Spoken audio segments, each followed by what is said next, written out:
শোনো শোনো শিক্ষার্থীরা, শোনো দিয়া মন, পর্যায় ও সারণ্যের কথা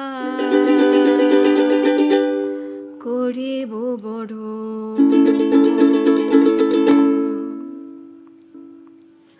আরে মেন্ডেলিফ ছিল যে ভায়া রসায়নবিদ, বানাইয়াছে মৌল দিয়া পিরিয়ডিক টেবিল। শ্রেণী আর পর্যায়ে ভাগ করার আছে যে রীতি, আধুনিক পর্যায় সারণীর হবে পরিচিতি। কিন্তু আপু, এই পর্যায় সারণী জেনে কি লাভ?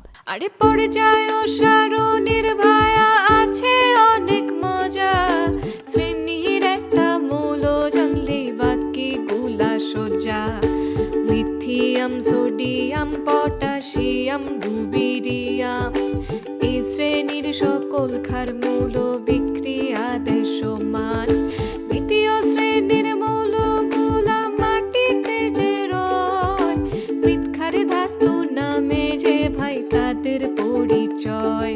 বেরিলিয়াম, ম্যাগনেসিয়াম, ক্যালসিয়াম আর স্ট্রনসিয়াম, রেডিয়াম দিয়া চিকিৎসা হয় ক্যান্সার ও ব্যারাম। বাহ, এখন তো সহজ হয়ে গেল। पर শেষে শ্রেণীর মৌলগুলা বিক্রিয়া না দেয়, নিষ্ক্রিয়তায় গ্যাস আকারে তাদের পরিচয়।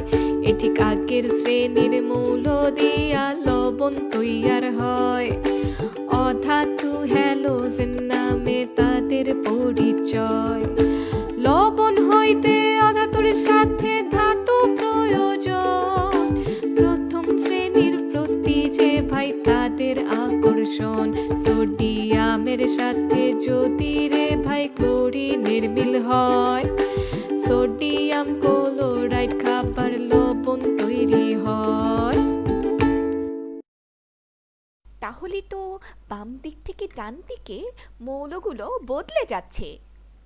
হ্যাঁ ভাই, এই পর্যায়ে বাম দিক থেকে ডাইনে যদি যায়, মূলের ধর্মের ক্রমিক পরিবর্তন লক্ষ্য হয়।